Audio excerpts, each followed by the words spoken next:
Muy bien, a todos nuestros familiares, a nuestros amigos que nos están viendo a través de las redes sociales, queremos agradecerles porque se atrevieron a poderle darle clic a este link y queremos tratar de llegar hasta ustedes y hacerte reflexionar en esta temporada navideña que esta Navidad es, sin lugar a duda, una Navidad diferente.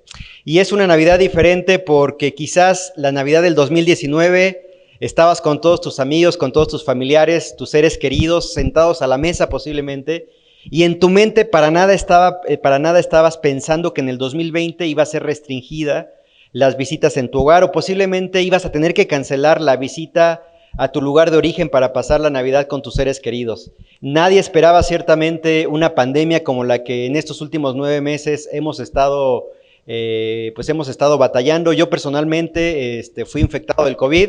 Gracias a Dios fue una situación asintomática, de manera tal que no tuve todo lo que conlleva el virus del COVID, pero sí tuve que estar en cuarentenado por 20 días. Así que me dio la oportunidad para poder reflexionar y desde esa soledad, desde mi cuarto ahí encerrado, estaba pensando y adelantándome un poquito a cómo los tiempos han cambiado, ¿no? Y cómo para muchos de los que están viendo este mensaje va a ser una Navidad diferente. Y no solamente una Navidad diferente porque no estás rodeado de tus seres queridos, también es una Navidad diferente porque es posible que estés ante la incertidumbre de lo que depara el 2021, pero en todo ese panorama que tenemos, no solamente en nuestro país, sino a nivel mundial, no quiero dejarte de dar una palabra de esperanza. Sabes, este libro que posiblemente tienes guardado ahí en tu librero, a lo mejor ese libro que te dieron en la boda es un libro que sin lugar a duda podemos sacar un mensaje de ánimo para todo lo que va a ser el 2021. Hay cosas, es cierto, que en este 2020 están sucediendo y todo tiene una razón de ser. No hay ninguna cosa que esté sucediendo debajo de los cielos que sean casualidad. Todo tiene una razón de ser. Podríamos ir un poquito a lo que es lo que es el estudio de las profecías y poder entender que hay cosas que se están alineando para todo lo que la palabra de Dios nos advierte que va a estar sucediendo. No te quiero con esto espantar, sin lugar a duda, pero sí quiero tomar este aspecto de las profecías para decirte que hace 4000 años algunos profetas estaban profetizando acerca del advenimiento del Mesías. Desde Génesis capítulo 3, versículo 15, en el primer libro que escribe Moisés, ya nos advertía de que el libertador tendría que venir. Y después sucesivamente varios profetas que Dios estuvo levantando a lo largo de 2000 años, cada uno de estos profetas estaba profetizando acerca de que el Mesías estaría por venir. Algunos de ellos, como Miqueas capítulo 5, versículo 2, nos advierte 200 o 300 años antes de que naciera Cristo, nos advierte Miqueas dónde iban a nacer, en Belén. Así que cuando vas a la palabra de Dios, ves que la palabra profética que está escrita en estos 39 libros que conforman el Antiguo Testamento, están advirtiendo acerca de esta Navidad que hoy para nosotros hemos titulado una Navidad diferente. Ahora, si tú vas a la palabra de Dios, la realidad es que esta palabra que usamos en esta temporada no existe, la palabra Navidad no existe, pero lo que sí existe es la palabra nacimiento, de donde después se tradujo al latín natividad y que hoy con nosotros conocemos como Navidad. Así que cuando vas a la palabra de Dios, me gustaría tratar a la luz de esta, animarte y decir, mira, hay una luz de esperanza, ciertamente, porque esa luz de esperanza se manifestó hace 2000 años y fue sustentado por la palabra profética dicha por los profetas que Dios estuvo enviando. Ahora mira, vamos a tratar a la luz de este pasaje que vamos a estar haciendo base en Mateo capítulo 1 y también nos vamos a ir a Lucas y solamente nos vamos a ir en estos 2 evangelios de los 4 que hay porque en estos 2 evangelios es precisamente donde se nos narra con lujo de detalle el nacimiento de nuestro Señor Jesucristo. Los otros 2 evangelios, que serían Marcos y Juan, no tienen el objetivo de anunciarnos acerca del nacimiento, porque claro, cada uno de estos 4 evangelios va dirigido a un público diferente. Mateo, por ejemplo, el primer evangelio que encuentras ahí en el Nuevo Testamento va dirigido a un público judío. Por esa razón, en este evangelio, que es el más extenso de los 4, vas a encontrar la frase constante para que se cumpliese lo dicho por el profeta tal. Porque el enfoque de Mateo es advertirle a este pueblo judío que en Cristo se están cumpliendo más de 300 profecías. Más de 350 profecías en realidad. Entonces, en la última semana solamente lo que nosotros conocemos como la pasión de Cristo se están cumpliendo 20 profecías aproximadamente. Pero en todo su ministerio, desde que nace en Belén, se están empezando a cumplir las profecías, porque en el reloj divino las profecías se van a cumplir en el tiempo preciso, no antes y no después. Así que Mateo está enfocando su tratado al pueblo judío. Ahora, puedes decir entonces, si es con un enfoque al pueblo judío, bueno, entonces no es un enfoque para mí, porque no soy judío. Pero sabes, cuando vas al Evangelio según Mateo, vas a poder cerciorarte de que la profecía mesiánica se está cumpliendo. Y vamos a ver ahorita algunas probabilidades a la luz de la palabra de Dios. Mientras que cuando avanzas al segundo evangelio, Marcos está enfocado a un público romano, así que el enfoque de él es presentar a Cristo como el siervo sufriente. Mientras que Lucas está enfocado a un público totalmente griego, pero no deja de ser o revelarnos en los primeros capítulos el nacimiento de Cristo. Y finalmente tienes el evangelio según San Juan, que va a presentar a Jesús como el Dios eterno. También algunos le conocen como el evangelio universal de Juan. Así que vamos a hacer base en estos dos evangelios, Mateo y Lucas, y para esto quiero que me acompañes al evangelio según San Lucas en el capítulo 2, porque con esto quiero tratar de ubicarte un poquito en el escenario mundial. Y trata, quizás si eres alguno de nuestros amigos que acostumbran a poner su arbolito de Navidad y al pie del árbol de Navidad pones el nacimiento, y a lo mejor si hoy puedes voltear y ver tu nacimiento, normalmente cualquier nacimiento puede ser muy cargado, pones musgo. Mi mamá, por ejemplo, cuando éramos pequeños se ocupaba y era muy tradicional que en aquella época íbamos al mercado a comprar el musgo porque nos gustaba poner todo lo que tenía que ver con resaltar el nacimiento. Y algo que no faltaba pues era la casita. Tenías a José, tenías a María, tenías entonces ahí el pesebre y en el centro del pesebre tenías al niño Jesús. Y si por ahí tu economía daba para un poquito más, entonces comprabas las figuras de los pastorcillos, por ahí la figura del burrito, de las ovejas, de los magos del oriente. Y sabes, todo ese escenario históricamente está registrado por Lucas. El Evangelio según San Lucas. Lucas no fue judío, Lucas fue un creyente griego, un creyente doctor, y él se ocupa por ahí del año 60 de escribir ordenadamente todos los sucesos de la historia de su Señor.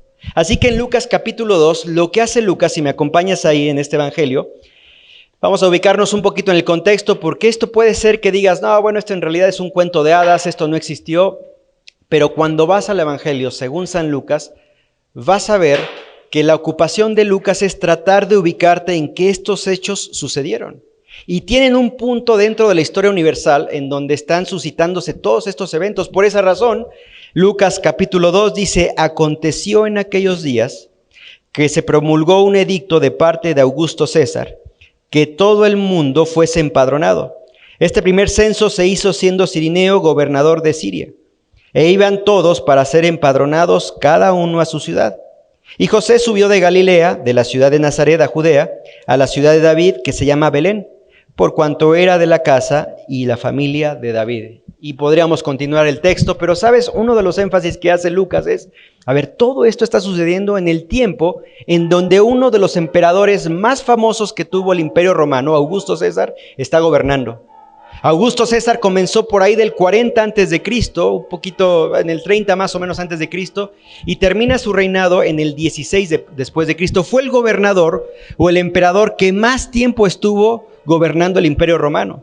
Ahora, era necesario porque este gobernador o este emperador Augusto César va a ser el que va a traer la famosa paz romana, que si has visto Historia Universal te suena conocido, Pax con X romana.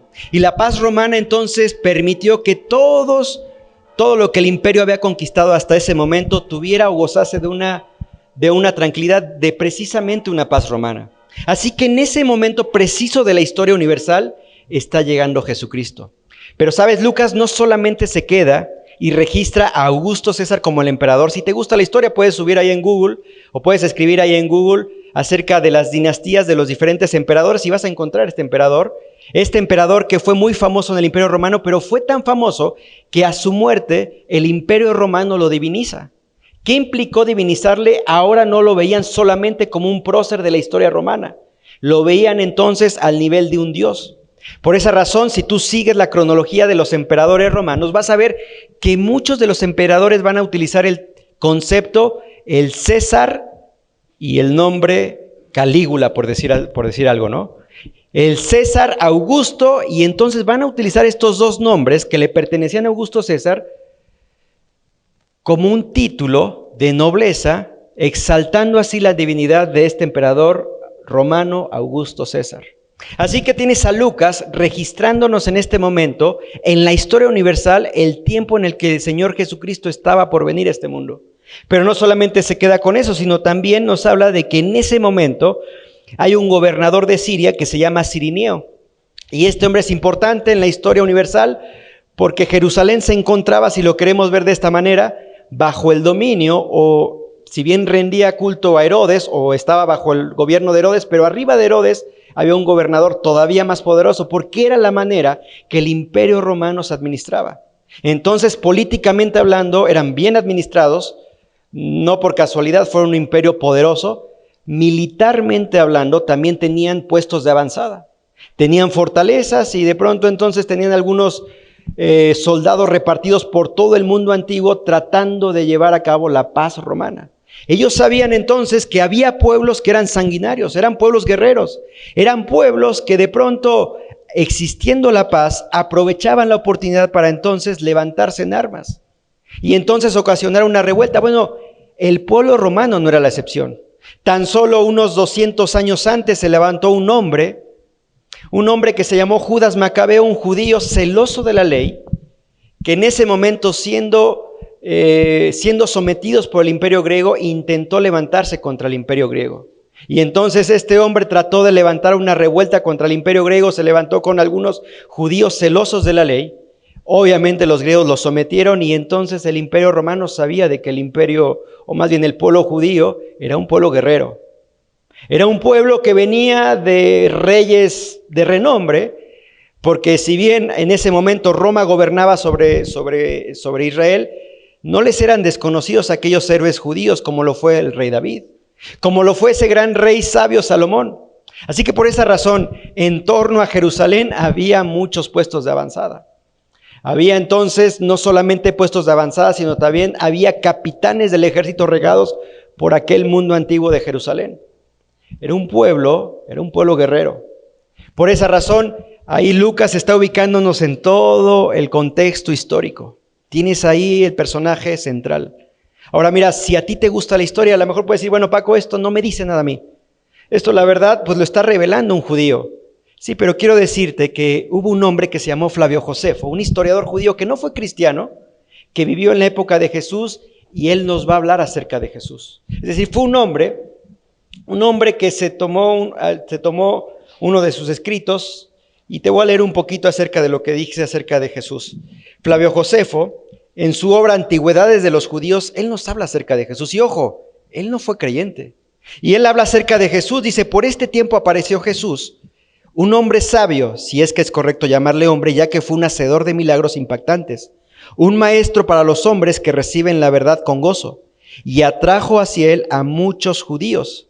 Y cuando Pilato, frente a la denuncia de aquellos que son los principales entre nosotros, lo había condenado a la cruz, aquellos que lo habían amado primero no le abandonaron, ya que se les apareció vivo nuevamente al tercer día, habiendo predicho esto y otras tantas maravillas sobre los santos profetas.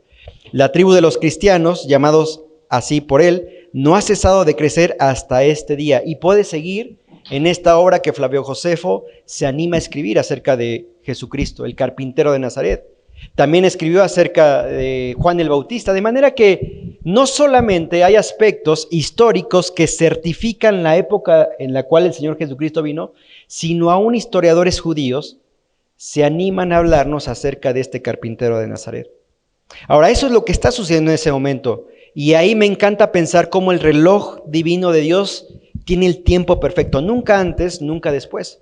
Porque si hubiera venido antes, entonces no hubiera existido la paz romana. Si hubiera venido antes, entonces cuando llegan los magos del oriente a preguntar con este Herodes, el que está gobernando en ese momento en Israel, y le preguntan, oye, hemos venido porque hemos seguido la estrella. Y sabemos que el rey de los judíos ha nacido. ¿Dónde pues podemos ir para adorarle? ¿Cuál es la respuesta de Herodes? Tú has visto películas acerca del nacimiento de Cristo. Herodes, preocupado, entonces manda llamar a los sacerdotes, a los escribas, porque ciertamente Herodes, si bien es parte judío, pero tiene algo de sangre samaritana. Entonces, mucho no sabe. Él está más casado con el Imperio Romano y él está ahí puesto por el emperador Augusto César, así que le debe favores. Así que mucho no sabe de las profecías, por esa razón él manda llamar a estos hombres conocedores de la palabra de Dios y dicen, ¿qué de cierto hay en esto que vienen estos magos del oriente?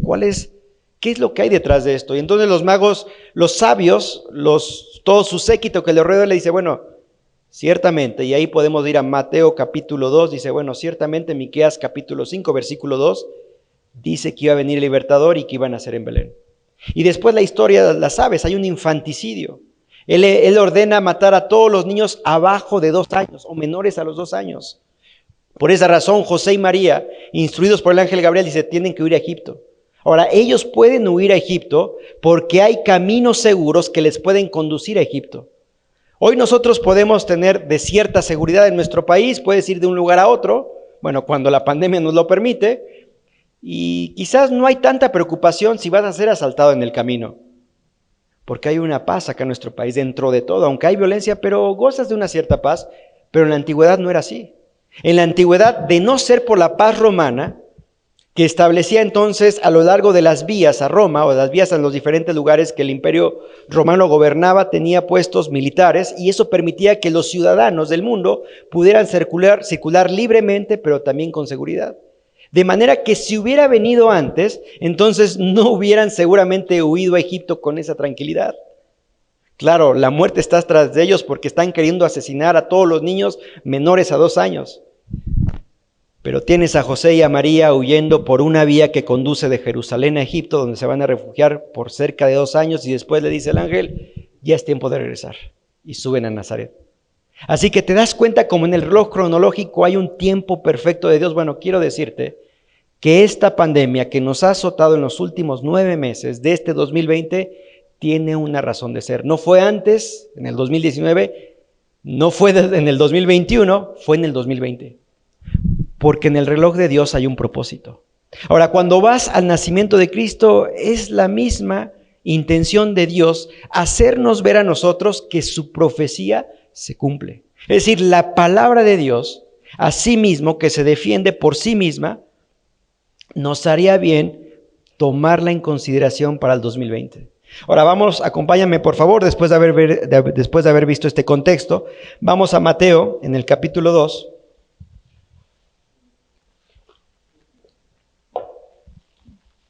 Y ahí Mateo, capítulo 2, voy a leer lo que antes decía. Cuando Jesús nació en Belén de Judea en días del rey Herodes, vinieron del oriente a Jerusalén unos magos. Ahora no nos dice el nombre de estos magos, algunos nos hemos animado a decir Melchor, Gaspar y Baltasar, pero la realidad quiero decirte que no está el nombre de estos magos del oriente. Sabemos posiblemente que fueron 3 porque llevaron 3 regalos, pero dice que fueron estos magos del oriente diciendo, ¿dónde está el rey de los judíos que ha nacido? Porque su estrella hemos visto en el oriente y venimos a adorarle. Oyendo esto, el rey Herodes se turbó y toda Jerusalén con él. Y convocados todos los principales sacerdotes y los escribas del pueblo, les preguntó dónde había de nacer el Cristo. Esta palabra, el Cristo, es una palabra, el Mesías, el Cristo, el Mesías. Dice ahí, continuando verso 5, ellos le dijeron, en Belén de Judea, porque así está escrito por el profeta. Acá no dice qué profeta, pero nos animamos porque sabemos que la profecía está ubicada en Miqueas capítulo 5, versículo 2, que se escribió 300 años antes. Dice el versículo, y tú, Belén, de la tierra de Judá, no eres la más pequeña entre los príncipes de Judá, porque de ti saldrá un guiador que apacentará a mi pueblo Israel. Entonces Herodes, llamando en secreto a los magos, indagó de ellos diligentemente el tiempo de la aparición de la estrella. Verso 8, y enviándoles a Belén, dijo, id allá y averiguad con diligencia acerca del niño, y cuando la halléis, hacédmelo saber, para que yo también vaya y para que yo también le adore. Qué interesante, ¿no? Y después sabemos lo que sucedió, un infanticidio. Sabes, esta es una de las más de 350 profecías que se están cumpliendo, pero quiero irme un poquito más atrás y vamos por favor en el capítulo 1, tan solo unos versículos más atrás, vemos en el versículo 20, bueno, les voy a leer desde el versículo 19, dice la palabra de Dios, José su marido, como era justo y no quería infamarla, quiso dejarle secretamente. Él se ha enterado que está embarazada su futura esposa. Así que de acuerdo a la ley del Levítico, o que podemos ver en el tercer libro de Moisés, Levítico, él puede dejarla, y no solamente dejarla, sino puede exponerla y ser apedreada por el pueblo. Porque ella ha roto el pacto de compromiso que ha hecho con José. Pero como José es un hombre piadoso, José no es un mal hombre, él guardó silencio. Guardó silencio, no quiso infamarla, y vemos entonces al padre por adopción de Jesús, o nos revela un poquito Mateo su carácter, un carácter piadoso. Y ante ese carácter piadoso, Dios se toma el tiempo para enviar un mensajero y darle una tranquilidad. Y sabes, es que la palabra de Dios sirve para confortar al corazón afligido. Pero también la palabra de Dios sirve para afligir al corazón confortado. Y a lo mejor, querido amigo, puede ser que hoy tu corazón está siendo afligido y entonces te presento este libro como el mensaje de Dios para consolar tu corazón. Y a lo mejor, querido amigo creyente que nos escuchas, estás cómodo en tu casa. Y quizás el mensaje de hoy es para afligirte un poquito, porque estás muy cómodo en este 2020. Porque posiblemente, aún a pesar de todos los medios que como congregación te hemos puesto a disposición, sigues cómodo. Y necesita Dios afligirte un poquito para entonces nuevamente levantar los hombros caídos, las rodillas paralizadas y seguir en pos de la cruz. Así que el mensaje de Dios en este momento, usando a un ángel, va a poder estar trayendo confort al corazón afligido, porque José está afligido. Él no sabe lo que está sucediendo, sabe de las profecías ciertamente, pero no sabe que él va a formar parte de esa profecía de una manera indirecta. Y después en el versículo 20 dice, y pensando él en esto, he aquí un ángel del Señor le apareció en sueños y le dijo, José, hijo de David, no temas recibir a María tu mujer, porque lo que en ella es engendrado del Espíritu Santo es. Y ahí tendría que irme a Génesis capítulo 3, versículo 15, que es la primera profecía mesiánica. No da el tiempo para poder estar desarrollando toda esta profecía, pero sin lugar a duda, lo cierto es que la profecía mesiánica se está empezando a cumplir, si lo quieres ver con esta primera profecía, con este primer anuncio. Entonces, a partir de ese momento, las profecías empiezan a caer cuando una tras otra se empieza a cumplir.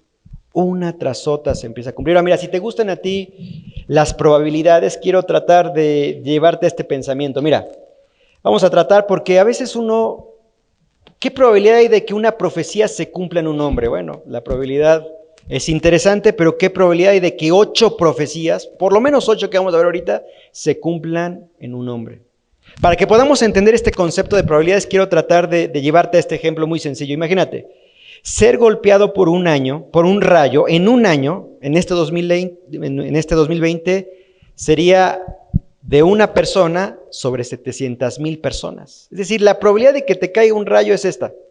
La probabilidad de que mueras por un rayo es de 1 en 2 millones. La probabilidad de que tú mueras es 1 en 1, o sea, todos vamos a morir para que podamos ir entendiendo este concepto. Ahora mira, cuando vamos a la profecía, vamos a leer solamente 8 profecías que son para mi juicio las más importantes. Por ejemplo, en Miqueas capítulo 5, versículo 2, dice que Cristo nacería en Belén. Bueno, el cumplimiento lo ves en Mateo 2, versículo 4 y 6. La probabilidad es de 1 en 280,000.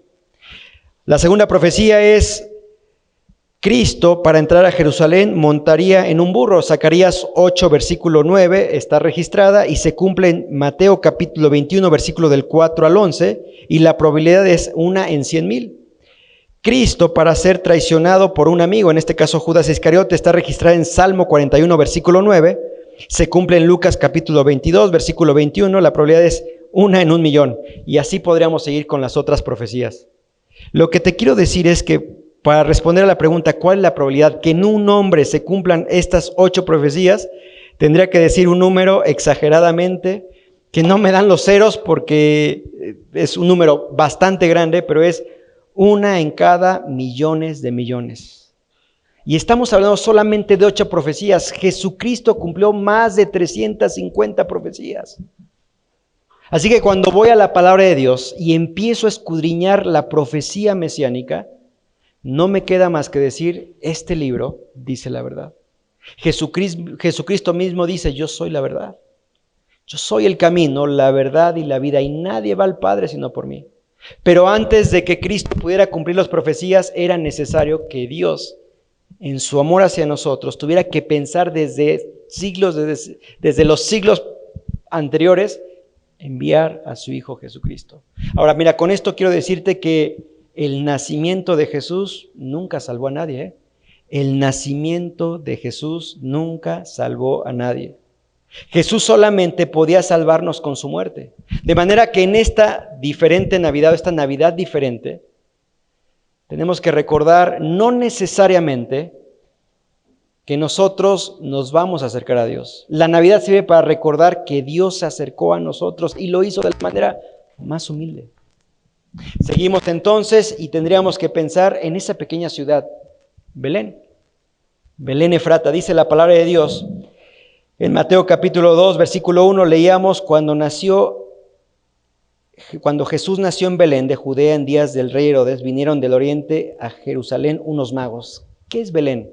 Belén es una pequeña ciudad orientada al sur de Jerusalén y es una ciudad, es un pueblito, en realidad tendríamos que decir que es un pequeño pueblito, y en ese pequeño pueblito se dedican a la cría de ovejas, a la cría de corderos. Corderos que los pastores están cuidando diligentemente porque cada año van a pasar por Belén un montón de peregrinos judíos que vienen de todas partes del mundo antiguo.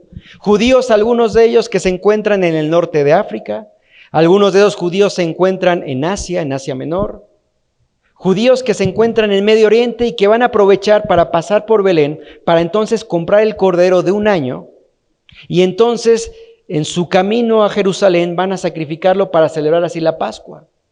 Pascua que fue instituida por Dios a través de Moisés siglos atrás, cuando en la huida de Egipto, de su pueblo de Egipto a la tierra prometida, la última de las plagas va a ser la muerte de los primogénitos. De manera tal que Dios le dice a Moisés, Moisés, esta última plaga va a estar interesante, porque va a pasar el ángel y va a matar a todos los primeros nacidos, a todos los primogénitos, en el campamento de israelí como en la ciudad de Egipto. Pero la forma en la que ustedes van a poder salvar al primer nacido, al primogénito, va a tener que ser sacrificando un cordero de un año perfecto sin mancha. Y ese cordero, sacrificándole la sangre, la van a tomar y la van a poner entonces en el dintel de la puerta y en los postes, para que esa noche cuando pase el ángel pase de largo, porque el cordero que ustedes sacrificaron ha muerto en sustitución por el primogénito de cada familia. Pero además la carne de ese cordero la van a comer aquella noche en una cena y la van a acompañar de hierbas amargas para que recuerden lo amargo que fue la esclavitud en Egipto. Pero también lo van a acompañar de un pan sin levadura, es decir, un pan duro, fresco, pero pan duro al final, para recordar que yo pido de ustedes santidad. Porque la levadura lo que hace en un pan, tú lo sabes, es abomba o hace crecer el pan, y evidentemente es un pan rico porque es suave.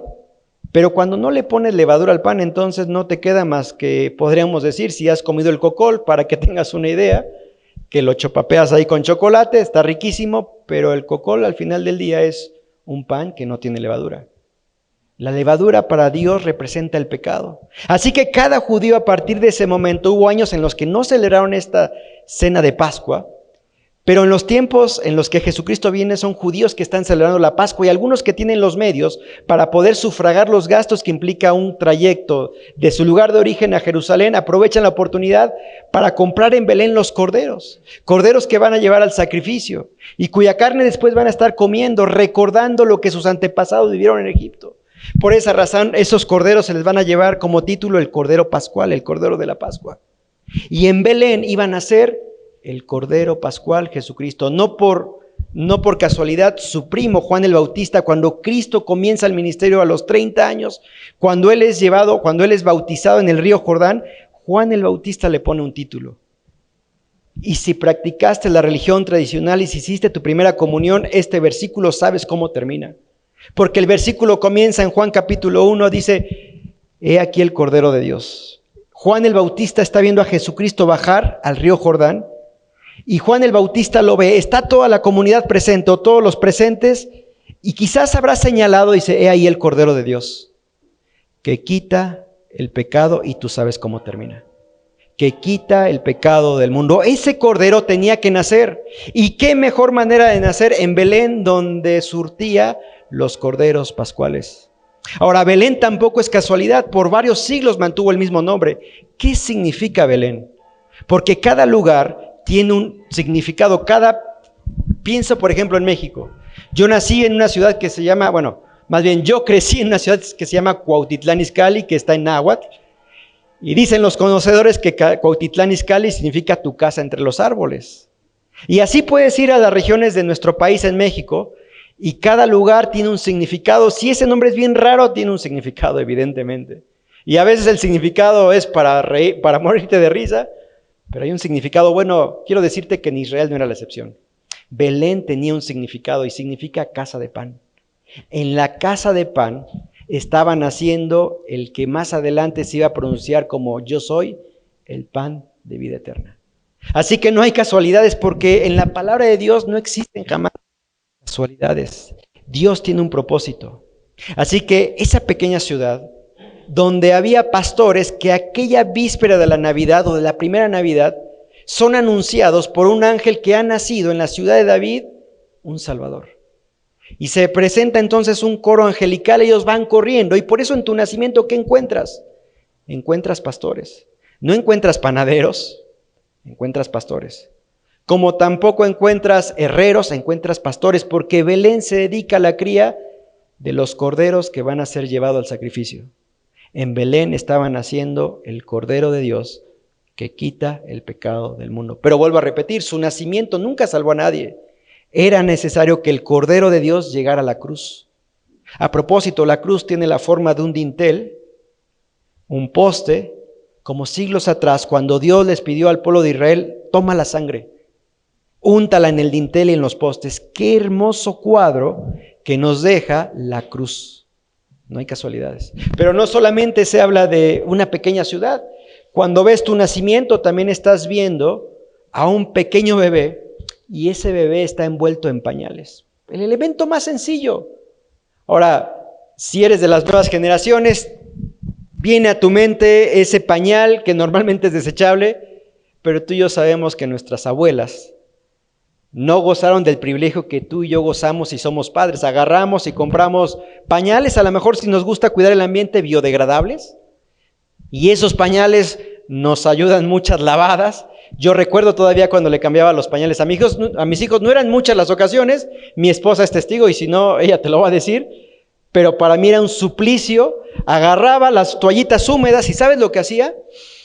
Claro, cuando toman leche es una cosa, no huele nada su cosita que dejan ahí en el pañal, no huele nada, pero cuando empiezan a comer papilla, ay Dios, y no con esto te desanimo si no tienes hijos todavía.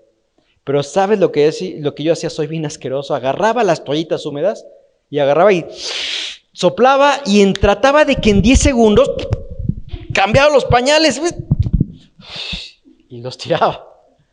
Bueno, en aquella época los pañales no...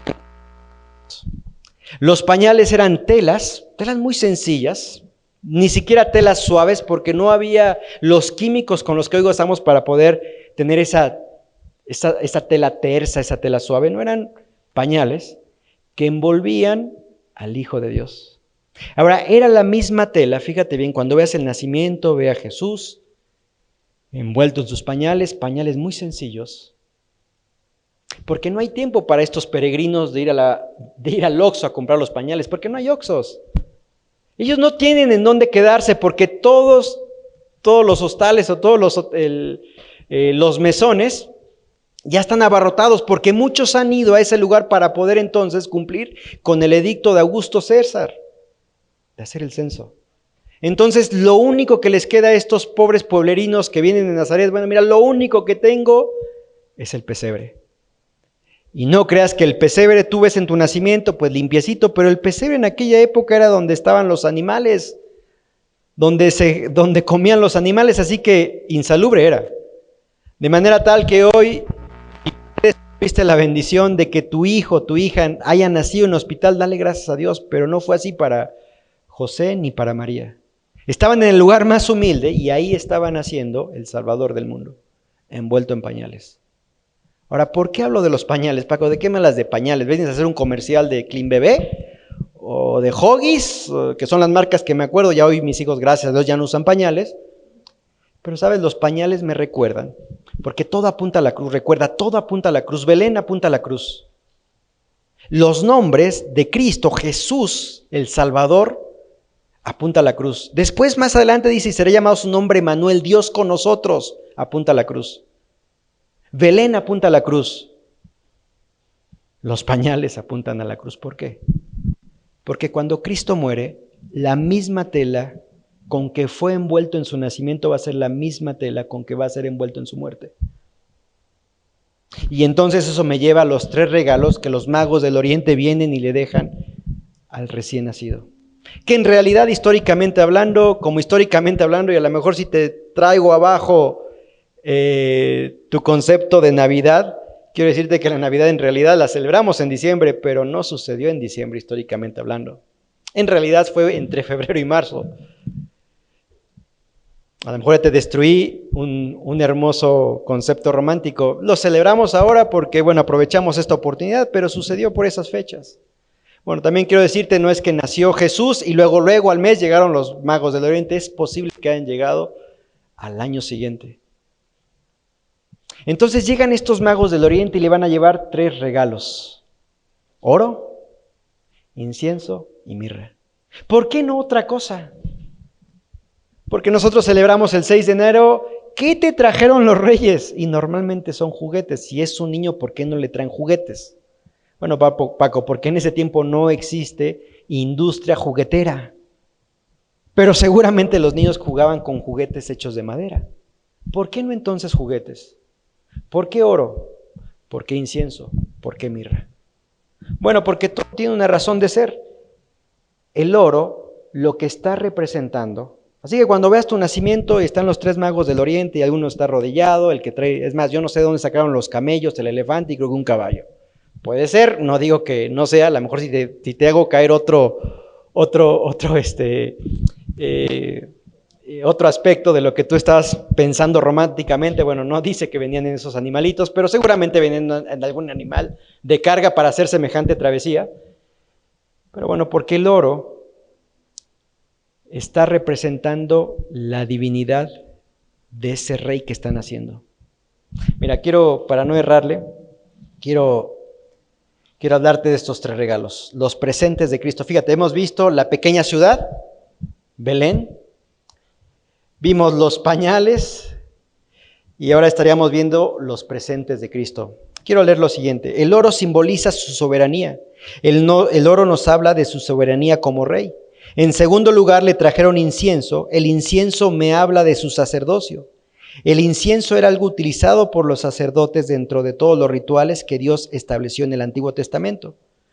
Y en tercer lugar, la mirra nos habla de sus sufrimientos y de su sacrificio en la cruz. La mirra es una planta aromática que se da en el Medio Oriente, tenía varios usos. En primer lugar, se utilizaba como un anestésico que mezclado con el vino era utilizado por los romanos para los condenados a muerte en la cruz. Pero también se utilizaba mezclado con aloes, es decir, con especias para embalsamar a los muertos. Y ahí tiene los 3 regalos. Así que, amigo, que me escuchas, esto es una Navidad diferente. Posiblemente habría algunas cosas que ignorabas acerca del nacimiento de Cristo. Pero lo que sí es cierto es que, y vuelvo a repetir, hoy estamos celebrando el advenimiento de Dios a este mundo. Pero quizás Navidad nos tiene que recordar que Dios se acercó a nosotros con el firme propósito de salvar lo que se había perdido. Tú y yo nos habíamos perdido, producto del pecado. Pecado que se originó en Génesis capítulo 3. Y ese pecado se fue pasando de generación en generación. Hoy la iglesia tradicional le llama el pecado original. Ciertamente la palabra de Dios no le llama así, pero existe. Y el pecado original está presente en tu pequeño que nació quizás este año, o a lo mejor hace 2 años. Yo tengo mi hija de 15 años, mi hijo de 12 años, y el pecado está en su naturaleza. Porque seguramente te cuesta trabajo enseñarle los buenos modales. pero no es difícil para ellos aprender lo malo. Eso me habla del pecado en sus vidas desde pequeños. Ese pecado me separa de Dios. La palabra de Dios dice en Romanos 3, por cuanto todos pecamos, estamos separados de la gloria de Dios. Pero la Navidad me debe recordar que Dios venía hacia nosotros, porque Romanos 5:8 dice, mas Dios muestra su amor para con nosotros, en que siendo pecadores, Cristo murió por nosotros. Y si Cristo tenía que morir por nosotros, primeramente tenía que haber llegado a este mundo, en la forma más humilde. La muestra de amor, fíjate bien, la muestra de amor jamás vista es esta. Que el hombre, que tú y yo siendo hombres, a veces no nos conformamos con ser hombres y queremos ser dioses. Pero Dios, siendo Dios, se hizo hombre para salvarte. Y todo comenzó en un pesebre. Todo comenzó con un pesebre. Pero como te decía, el nacimiento de Cristo no salvó nunca a nadie. Su muerte es la que a mí me salvó en 1991. Cuando reconocí que era pecador separado de Dios y cuando le recibí en mi corazón como único y suficiente Salvador, ese día Cristo entró a mi corazón. Así que en esta Navidad diferente quiero animarte a que puedas invitar a Cristo a tu corazón y que puedas arrancar un 2021 diferente a lo que comenzaste el 2020, porque vuelvo a repetirte, no hay casualidades. Sabes que ante el 2021 ciertamente hay un panorama muy incierto, pero lo único que no cambia es este mensaje. Así que en esta Navidad diferente, ¿cuál va a ser tu decisión? Nosotros queremos ponernos a tu disposición para poder ayudarte quizás en esto que hemos tratado de hacerte reflexionar. Que esta Navidad verdaderamente sea diferente y nos gustaría poder estar en contacto contigo a través de nuestras redes sociales. Así que amigo, que Dios te bendiga y gracias por estar en esta pequeña reflexión. Que Dios te bendiga. Feliz Navidad.